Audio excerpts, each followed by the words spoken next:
Hello, dear students. Good morning. How are you? I hope all are you well at your house. So, dear students, today onwards, I'm going to teach you what is the future tense and what is the future continuous tense. Before teaching this tense, I would like to say you something extra. I taught you present and I taught you past, and what is the definition of this and how to use this. Today, I'm going to teach you how to use these in your sentences.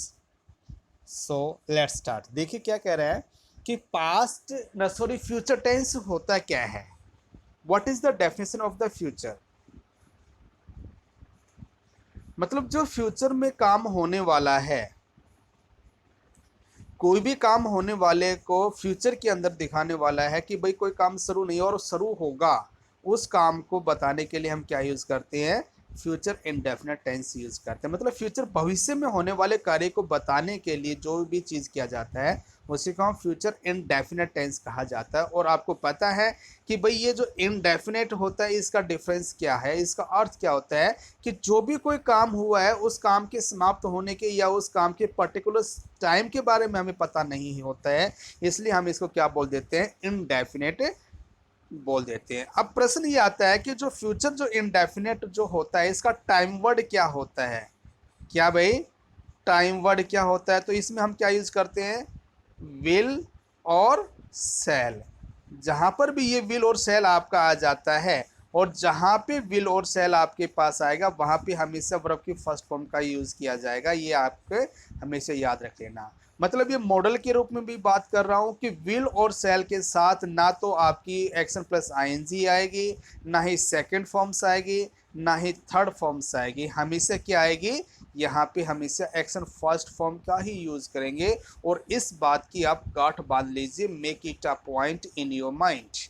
Okay, so जहां पर भी आपका cell और will आ जाता है as a time word के रूप में या हेल्पिंग वर्ब के रूप में, तो वहां पे हमेशा हम क्या यूज करते हैं, एक्शन फर्स्ट फॉर्म यूज करते हैं। अब क्वेश्चन ये आपका आता है कि कहाँ पे तो हम विल यूज करें और कहाँ पे हम सेल यूज करें। तो देखिए बेटा, जहां पर भी आपके किसी भी सेंटेंस के अंदर जो सब्जेक्ट आपका आई और वी होगा, जिस भी सेंटेंस के अंदर सब्जेक्ट आई और वी होगा वहां पे हम सेल यूज करते हैं। और बाकी जो भी आपके पास सब्जेक्ट आ जाए, चाहे आपका वो सेकंड पर्सन हो, चाहे वो आपका थर्ड पर्सन हो, चाहे वो आपका कोई भी नाम हो, उसके साथ हमेशा क्या यूज करते हैं, विल यूज करते हैं। ये आप गांठ बांध लीजिए। ओके, आपका फॉर्मेट पता है नेगेटिव कैसे बनाते हैं और इंटरोगेटिव कैसे बनाते हैं। अब प्रश्न ये आता है कि इसका यूज हम कैसे करेंगे। देखिए यहाँ पे कि ऐसे एक्शन का वर्णन करने के लिए जिसमें फ्यूचर को दर्शाने वाला समय दे रखा हो।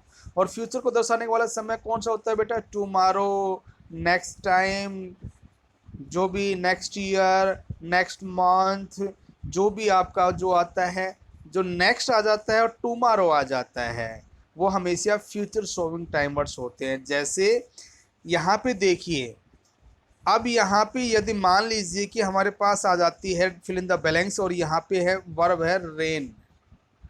अब रेन यहाँ पे आ गया और ये हमारे पास सेंटेंस है और ये यहाँ पे टुडे दे दिया है। और टुडे क्या है, क्योंकि यहाँ पे वेदर ऐसा हो रहा है, क्लाउडी वेदर है और आपको ऐसी एक्सपेक्टेशन हो रही है कि बेटा बारिश होगी आज, क्योंकि क्लाउड को आपने देखा, आपने ह्यूमिडिटी को देखा, आपने मौसम के नेचर को देखा, तो आपने अनुमान लगा लिया कि बारिश होगी आज। तो यहाँ पे जो टुडे जो आपका आया है ये फ्यूचर सर्विंग वर्ड्स है, इसलिए हमने यहाँ पे क्या लगाया, विल यूज किया।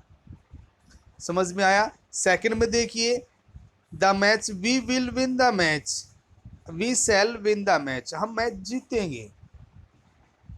खेला तो नहीं है ना, वो उसकी सेंटेंस की नेचर के ऊपर डिपेंड करता है। वी वोन द मैच, क्योंकि यहाँ पे कुछ भी नहीं आ रहा है, क्योंकि जब अगर ऐसा सेंटेंस यहाँ पे आता है तो आपको यहाँ पे अवश्य दिखाई जाएगा कि भाई प्रेजेंट यूज करेंगे, पास्ट यूज करेंगे या फिर क्या यूज करेंगे, फ्यूचर यूज करेंगे। अब यहाँ पे नेगेटिव सिंपल सी बात है कि फ्यूचर टेंस की बात कर रहे हैं, तो फ्यूचर टेंस की बात करें तो भाई हम यहाँ पे डूडस तो यूज नहीं कर सकते, डिड तो यूज नहीं कर सकते हैं। अगर यहाँ पे कोई टाइम वर्ड ऐसा होता जो आपको ये दिखाता तो वहां पे हम इसको यूज कर सकते थे। ओके, अब ऐसे ही हम इसका सेकंड देखिए, ये बड़ा इंपॉर्टेंट है बेटा आपको, और ये आप लोगों ने समझ में आ गया तो समझ लो आपको समझ में आ गई।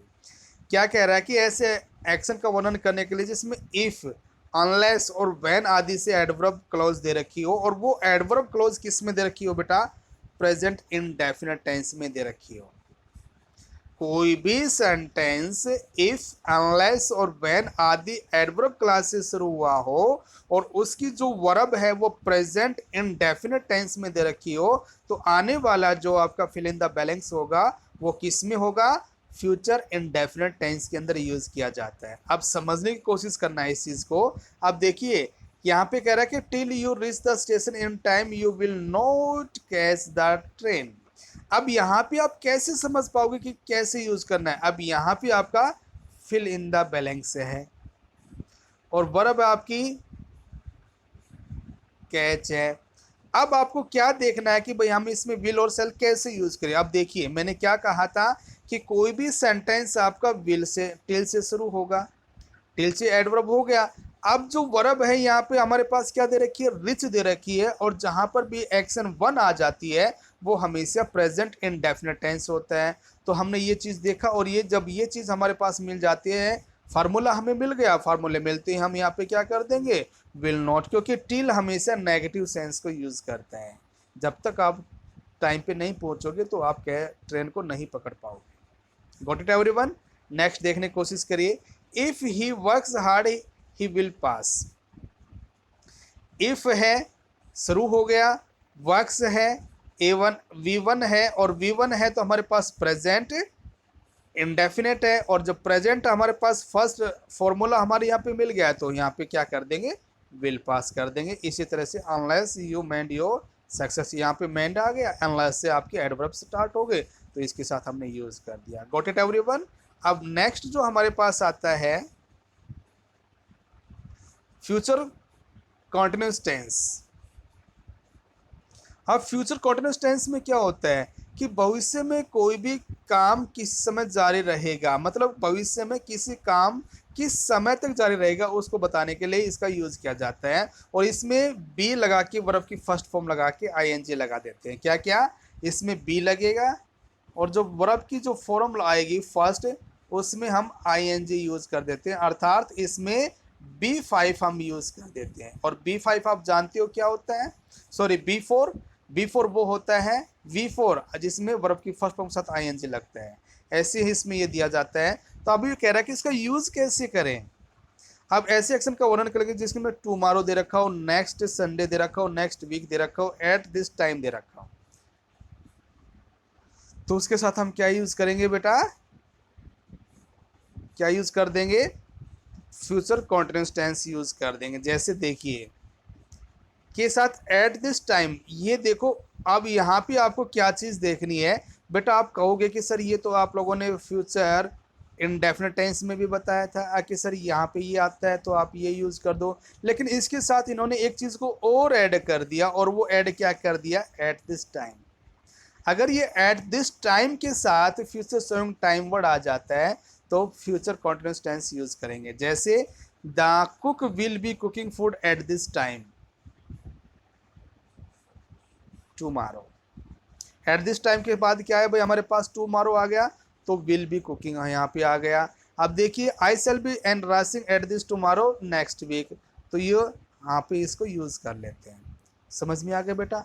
तो ये आपका क्या था, प्रेजेंट फ्यूचर इंडेफिनेट और फ्यूचर कॉन्टिन्यूस टेंस था। कल हम इस टेंस के टॉपिक को ख़त्म करेंगे। तब तक के लिए bye, have a good day. लिखने की कोशिश करना बेटा इसको, और देखना है आप इसको कैसे करते हो। ठीक है बेटा।